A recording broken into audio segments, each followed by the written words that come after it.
Matapos ng halos 4 na taon, muli magsusuot ng MMA gloves si icon na si Nate Diaz para sa isang malaking event sa Los Angeles. Ang ibang detalye alamin sa pag-abante ni Jonas Lavarias.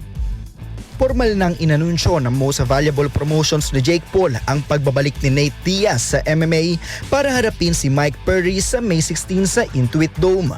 Magsisilbing isa sa mga pangunahing tampok ang 5-round welterweight bout na ito sa star-studded card na pinangungunahan ni Ronda Rousey at Gina Carano na isa-stream ng live sa Netflix.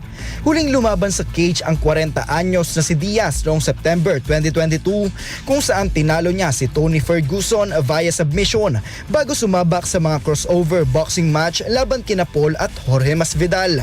Hindi naman papahuli ang 34-year-old na si Perry. Bit-bit ang kanyang reputasyon bilang king of violence sa bare knuckle boxing kung saan nananatili siyang unbeaten sa loob ng 6 na laban.